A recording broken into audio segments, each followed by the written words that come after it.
Dari hasil puslapor 4 diantaranya identik, 2 tidak. Dan pelapor adalah yang identik.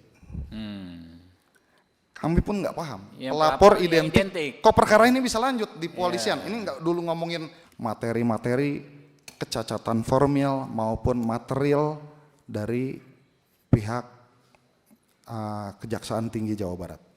Berdasarkan hasil pemeriksaan penyidik, sejak kapanlah Pak Arifin ini mengetahui bahwa dokumen itu palsu? Ada dokumen palsu dalam sejumlah dokumen. Setelah hasil puslapor keluar.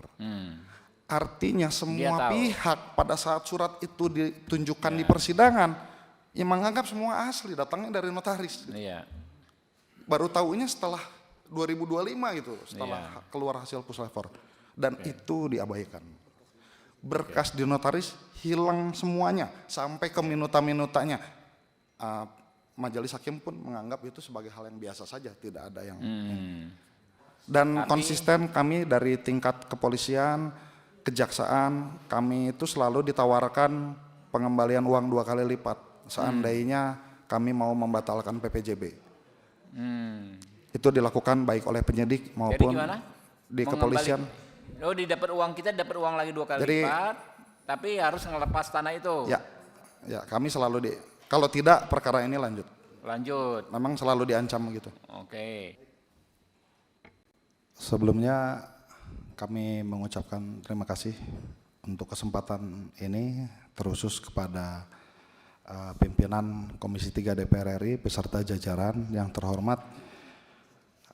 Pada kesempatan ini saya coba melengkapi kondisinya terkait perkara ini. Jadi sejak semula sebenarnya persengketaan ini lebih mengarah ke persengketaan perdata. Oleh karena itu banyak sekali proses persidangan yang sudah berjalan sebelumnya, dan perlu kami garis bawahi, kami sudah sampaikan ada dalam kesimpulan bahwa pada pokoknya terkait proses perdatanya Bapak Insinyur Arifin Gandawijaya ini berdasarkan putusan PK ya, bahwa terhadap beliau telah melekat hak untuk membeli tanah tersebut. Kepemilikannya memang belum, tapi hak untuk membelinya sudah, karena memang sudah didahului. Ini aja Pak. Baik. Pak. Ya. Biar jelas ya, ini mungkin nih teman-teman belum dapat materi ini. Disampaikan aja Pak yang mulai halaman 3. Baik. Runut Pak, mulai membeli lahan segala macam gitu. Ya. Dia enggak, biar disampaikan. Jadi sekitar pada mulanya di tahun 2004, sekitar 2004 berjalan, Pak Insinyur Arifin Gandawijaya itu membeli hak garap tanah yang berada di tanahnya di Desa Langansari, Kecamatan Lembang, Kabupaten Bandung Barat. Ya, jadi kondisi lokasi tanahnya sebenarnya tidak bagus, tapi karena beliau aktif dalam forum-forum olahraga sehingga memang mau menjadikan lokasi tersebut untuk tempat aktivitas olahraganya dari komunitasnya. Begitu berjalan, lalu ada juga orang yang ditempatkan oleh beliau, ada dilakukan cut and fill juga di tanah itu. Sekitar tahun 2006, sebelumnya sempat ada informasi bahwa tanah itu, kalau sepengetahuan beliau, tanah itu adalah tanah milik Pemkot melalui PDAM Tirtawening Pemerintahan Kota Bandung. Hanya memang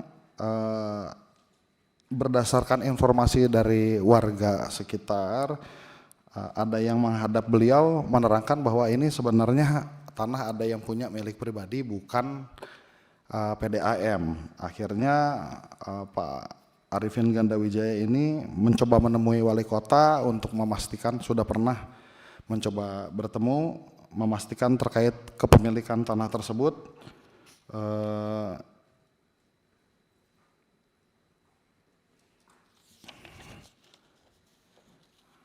begitu berlanjut terus sampai akhirnya di tahun 2013 di halaman keempat mungkin bisa dilihat Januari 2013 ada seseorang yang bernama JJ Adiwirya. Inilah pemilik turun-temurun dari tanah tersebut, dan terhadap tanah tersebut sudah sepenuhnya dilakukan due diligence, sudah diperiksa bahwa memang tanah tersebut sudah pernah ada pemakaran desa, tapi intinya semua cocok bahwa tanah tersebut adalah memang milik saudara JJ Adiwirya. Oke, lalu masih di bulan Januari akhirnya Pak Insinyur Arifin Gandawijaya berdasarkan hasil pelaporan dari kuasa hukum terdahulunya percaya bahwa tanah tersebut memang adalah tanah milik saudara JJ Adiwirya. Lalu di tahun 2013 itu juga JJ Adiwirya menawarkan untuk tanah tersebut dibeli oleh Bapak Arifin Gandawijaya. Di sana disampaikan dengan nilai harga sebagaimana dituangkan di sana. Lalu atas tawaran tersebut Pak Arifin coba mendiskusikan dengan pengacaranya hingga pada akhirnya terdapat kesepakatan dibuat harga disepakati adalah 2,5 miliar bersih. Menunjuk juga artinya dalam konteks ini ada permohonan juga permintaan tolong dari pihak JJ Adiwirya kepada Bapak Arifin Gandawijaya yang tanahnya seharusnya miliknya secara turun-menurun tapi diklaim kepemilikannya oleh PDAM. Oleh karena itu Bapak Arifin Gandawijaya ini turut memerintahkan kuasa hukumnya terdahulu untuk menjadi lawyer dalam membela kepentingan Bapak JJ ini. Lalu untuk mengikat komitmen dari para pihak pada tanggal 15 April 2015 dibuatlah satu kesepakatan PPJB, perjanjian pengikatan jual beli, di mana notaris yang ditempatkan di sana adalah notaris dari pilihannya penjual, bukan dari pembeli. Lalu dalam prosesnya beberapa hari kemudian setelah penandatanganan PPJB, akta sudah dibuat oleh pihak notaris lalu diserahkan kepada Bapak Arifin melalui kuasa hukumnya. Nah, pada saat penyerahan akta inilah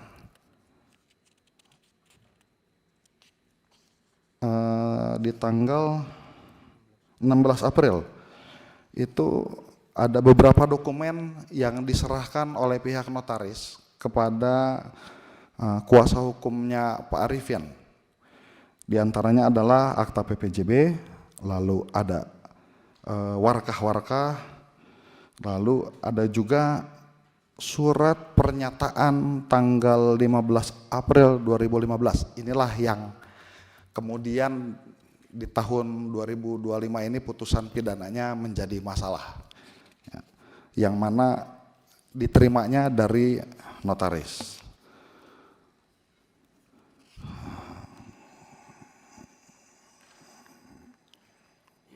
Lalu setelah ada komitmen itu akhirnya dimulailah perjalanan persengketaan antara Pak JJ Adiwirya dalam mempertahankan tata usaha negara terus berlanjut hingga kepada tahun 2017. Ya, 8 Maret 2017 di halaman 9. Berlanjut terus ke sana. Nah, sekitar 1 minggu sebelum putusan PK tersebut, perlu kami sampaikan bahwa pada akhirnya PTM Tirtawening Pemkot Bandung itu dicabut atau dibatalkan, dan diperoleh keputusan bahwa tanah tersebut adalah memang tanah dari saudara JC Adiwirya. Kira-kira 1 minggu sebelum putusan PK terdapat musibah, saudara JC Adiwirya ini meninggal dunia. Di tanggal 25 Mei tepatnya telah meninggal dunia. Lalu di tanggal 3 April barulah, sebagaimana diterangkan di halaman 10, tanggal 3 April 2018 2017 ini, salah ini. Ya. Di April 2017 ini barulah putusan PK-nya keluar yang mana memenangkan Bapak JJ. Nah, dalam prosesnya Pak Arifin ini coba berupaya untuk memanggil kembali seluruh ahli waris untuk melanjutkan transaksi yang dulu sudah dijalankan setengahnya dengan orang tuanya. Hal itu tidak bisa terlaksana. Pertemuan dengan para ahli waris juga tidak pernah terjadi. Malah di tahun 2018 terdapat gugatan. Di tahun 2018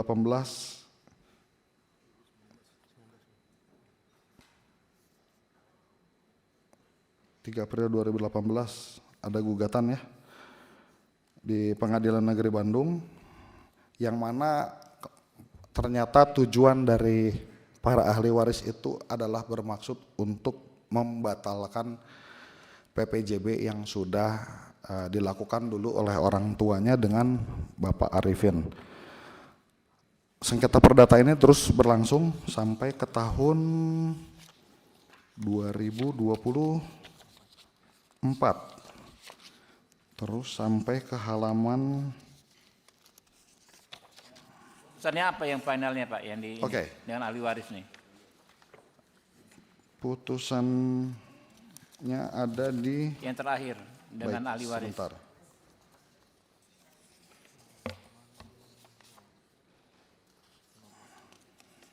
Menang lagi Pak Arifin ya di PK-nya ya? Ya, PK-nya di halaman di halaman 15 itu. Betul. 744. Iya kan? Ya. Menang lagi Pak Arifin di PK-nya ini kan, lawan ahli waris. Ya, Tadi mengabulkan menang Pak JJ, lalu sekarang lawan ahli waris menang Pak Arifin ya. Nah baru nih yang gugatan seakan-akan nih, tanggal 2021 ya, Pak ya? Tanggal 3 November PT Pesona Alam Maribaya seakan-akan mengugat para ahli waris, gitu kan ya? Ya. Ini pihak lain lagi nih Pesona Alam ini siapa nih Pak? Pesona Alam ini siapa Pak? Itulah yang kami nilai, kami menduga kuat mendalangi semua peristiwa yang sekarang terjadi.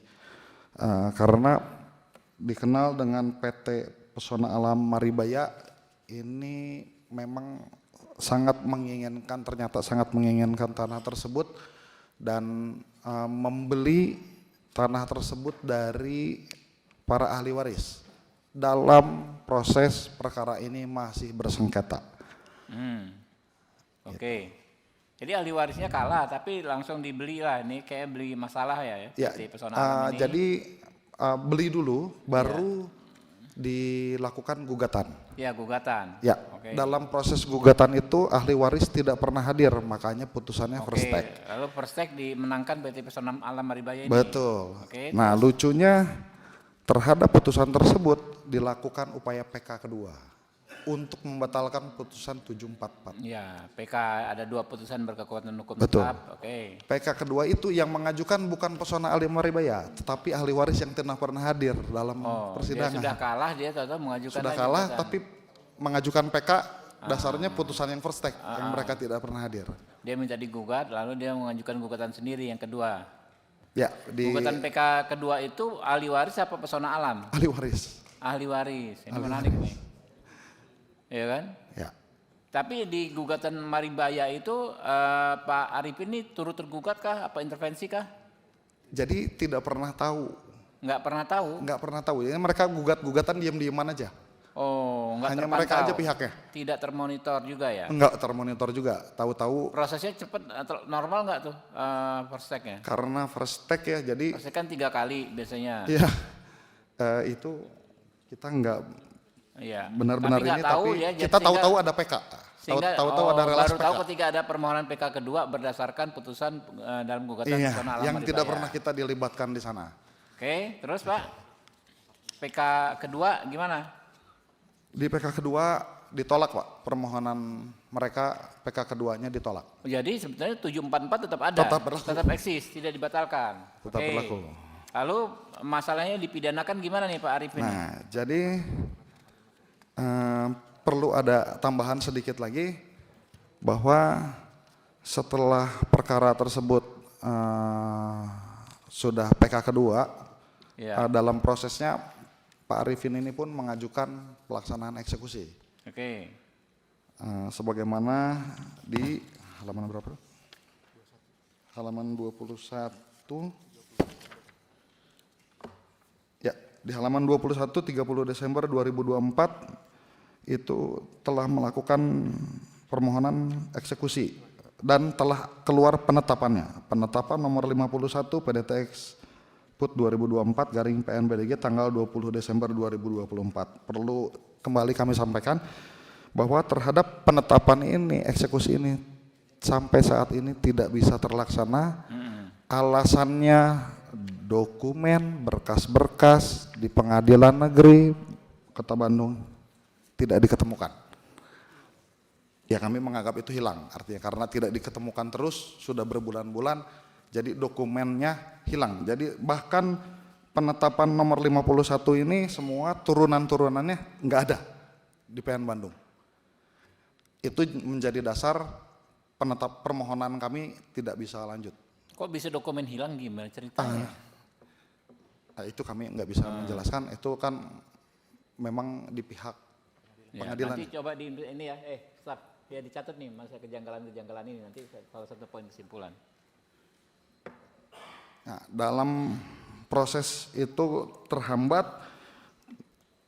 di tahun 2023 ya, ada LP, laporan polisi Iya. terhadap Bapak Arifin yang Oleh? menerangkan bahwa surat pernyataan ahli waris Iya. yang dulu lawyernya terima dari notaris itu diterangkan tidak pernah dibuat ditandatangani oleh para ahli waris tersebut. Dokumentasinya ada sebetulnya di notarisnya ya, harusnya. Karena sifatnya surat pernyataan dan itu tidak pernah ditandatangani di hadapan kami. Jadi pada saat kuasa hukum terdahulu menerima dari notaris, Dari notaris. nerimanya itu udah sepaket tuh, ada warkah, ada Pernyataan. PPJB, akta PPJB Iya. dan surat pernyataan. Iya. Ya sudah terima saja gitu. Nah, lalu karena di tahun 2018 ada gugatan dari ahli waris yang menerangkan tidak setuju atau keberatan terhadap PPJB yang dilakukan, sang lawyer ya nggak komunikasi lagi Pak dengan beliau Pak. Jadi karena dianggap sudah mengerti, semua dokumen juga awal mulanya datang dari lawyer. Jadi semua materi hukum, semua diserahkan kepada lawyer terdahulunya. Akhirnya lawyer terdahulunya menangkis terhadap gugatan ahli waris yang menerangkan kok kalian nggak setuju, kalian kan membuat surat pernyataan ini, kira-kira begitulah. Iya. Kalian kan membuat surat pernyataan ini. Mereka tidak pernah bantah itu Pak. Dalam Setelah perkara itu PK, nggak setelah apapun tidak pernah bantah. Nah, bahwa kami sebetulnya kami nggak pernah bikin pernyataan itu, nggak pernah ngomong. Enggak pernah juga disinggung itu. Nah, itu pertama. Yang kedua, fakta hukumnya juga kami sudah juga melampirkan kepada pimpinan terkait dengan semua isi putusan. kami bisa pastikan tidak ada satu pertimbangan dari hakim manapun, baik di perdata, di manapun, perdata pidana tun, tidak ada satupun yang pernah mempertimbangkan surat pernyataan itu. Ya. Kenapa? Karena semua pihak sepakat bahwa tanah itu adalah tanahnya almarhum J.J. Adiwirya turun-temurun dari ayahnya. Sehingga pada saat menjual dia tidak perlu izin dari anak-anaknya. Iya. Jadi semua itu sepakat. Sehingga ini pertanyaan selalu kami sampaikan semua kepada ahli waris di tengah persidangan. Apakah dibutuhkan tanda tangan baik tertulis maupun secara tidak tertulis dari para ahli waris? Semua Untuk ahli mengesahkan waris, PPJB itu nggak perlu ya? nggak perlu, ahli waris pun mengerti, nggak Iya. perlu. Jadi nggak menimbulkan hak itu surat itu? Enggak, mereka Kalau toh bilang tidak itu identik. kan tanah bapak saya. Semua bilang gitu, itu kan tanah bapak saya mau jual kemana, nggak perlu tanda tangan saya, nggak perlu tanda tangan kami anak-anaknya.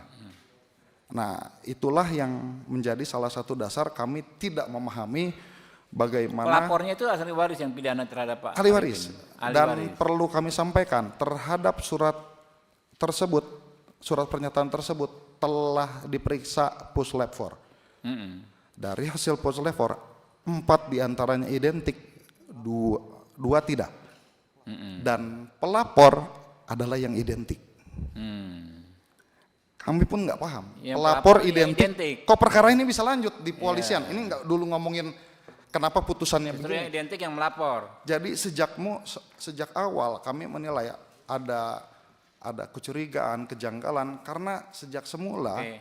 setelah hasil Puslab 4 diperlihatkan itu 4 identik dan pelapor diantaranya identik. Kami memandang seharusnya penyidik memperdalam siapa ini yang buat. Salah satunya kecurigaannya adalah dari yang identik. Ini diabaikan semua yang identik. Kalau pelapornya adalah yang tidak identik, kami masih bisa coba memahami lah. Ini yang melapor identik dan perkara terus lanjut. Oke Pak, saya pikir jelas ya. Jadi sekarang kemarin vonis ya, pengadilan tingkat pertama ya Pak ya. Vonisnya 10 bulan ya. Ya, Tapi masih banding kan? Proses Masih, banding. masih. Nggak ditahan tapi kan ya, proses banding. Jadi kira-kira nih saya rangkum ya, biar teman-teman yang baru datang. izin ada satu materi penting lagi Apa tuh? yang perlu kami sampaikan. Pada saat di proses persidangan ada saksi verbalisan di mana penyidik dihadirkan di tengah persidangan, kita memberikan pertanyaan. Pada saat itu kami jelas mempertanyakan kepada penyidik berdasarkan hasil pemeriksaan penyidik, sejak kapanlah Pak Arifin ini mengetahui bahwa dokumen itu palsu? Ada dokumen palsu dalam sejumlah dokumen. Setelah hasil Puslab 4 keluar. Artinya semua tahu. pihak pada saat surat itu ditunjukkan di persidangan yang menganggap semua asli, datangnya dari notaris. Iya. Baru tahunya setelah 2025 gitu, setelah keluar hasil Puslab 4. Dan itu diabaikan. Berkas di notaris hilang semuanya sampai ke minuta-minutanya. Majelis hakim pun menganggap itu sebagai hal yang biasa saja, tidak ada yang. Jadi eksaminasi telah dilakukan di Kejaksaan Agung. Kami meyakini untuk menambah keyakinan para dewan di Komisi 3, jika memungkinkan, kami sebenarnya sangat memohon agar kiranya hasil kesimpulan dan rekomendasi atas proses eksaminasi, karena kami pun sebenarnya ikut dalam proses eksaminasi di Kejagung, kami yakin sekali di dalamnya termuat materi-materi kecacatan formil maupun material dari pihak Kejaksaan Tinggi Jawa Barat. Jadi jika itu bisa dibuka, kami yakin ada hal-hal yang bisa membuat semua ini lebih terang. Itu mungkin tambahan dari kami. Ya, cukup ya. Ya.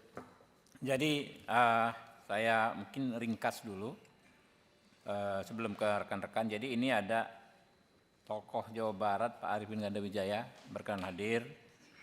Dulu dia membeli lahan ya dari Pak JJ ya. Ya. Almarhum.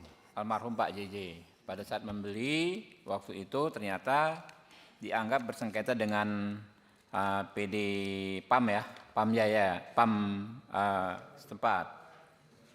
Lalu ya Pak almarhum menggugat, ya kan ya, menggugat PAM dan menang.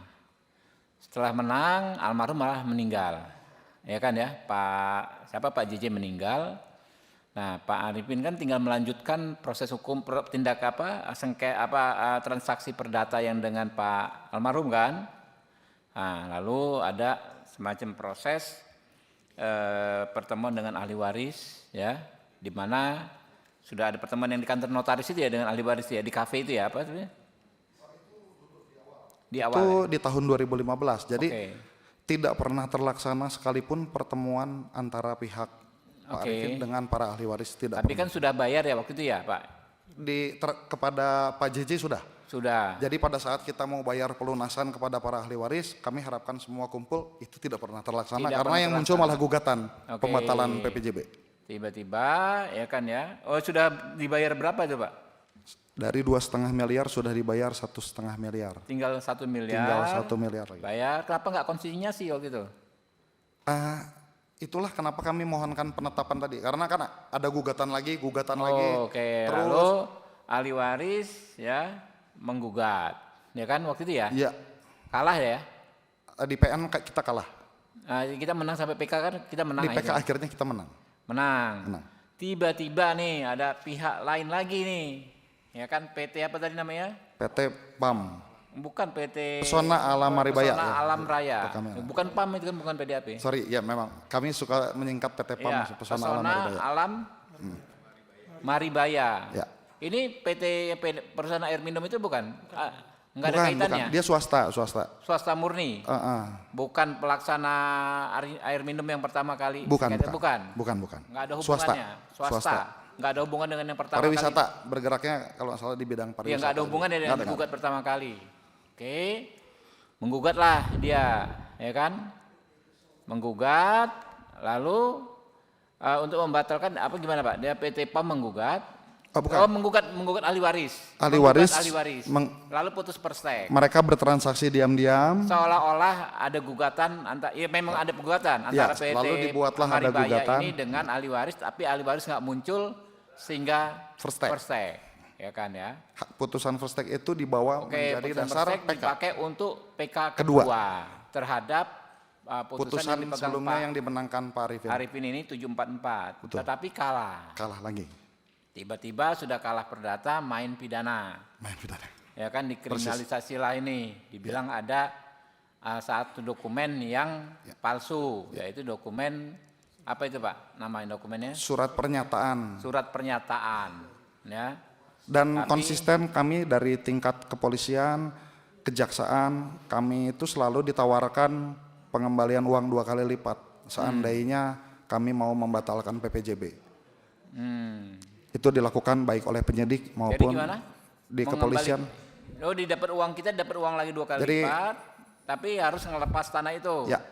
Ya, kami selalu kalau tidak perkara ini lanjut. Memang selalu diancam gitu. Oke. Lalu pidana kemarin ya, sampai sudah tapi nggak inkrah kan, masih banding kan ya? Belum, masih banding. Hari ini tim kami ada yang sedang mengajukan pernyataan bandingnya. Minggu lalu ya putusannya ya? Putusannya hari Selasa minggu kemarin. Hari Selasa minggu kemarin ya. Dijatuhi vonis ya 10 bulan ya, dengan kondisi seperti itu. Ya, rekan-rekan, ini relevan sekali dengan di Komisi 3 kita membentuk Panja Reformasi Kepolisian, Kejaksaan dan Pengadilan. Karena persoalan seperti ini ternyata terjadi di 3 institusi tersebut ya, melibatkan pihak-pihak luar. Nah, nanti memang nih Pak Arifin, tentu Komisi 3 tidak bisa intervensi langsung terhadap proses hukum ya, terhadap proses hukum yang sedang berjalan di pidana ya. Tapi dugaan-dugaan pelanggaran dalam proses tersebut kita akan respon ya. Nanti kita inventarisasi dan kita akan respon. Mungkin itu ada tanggapan dari rekan-rekan.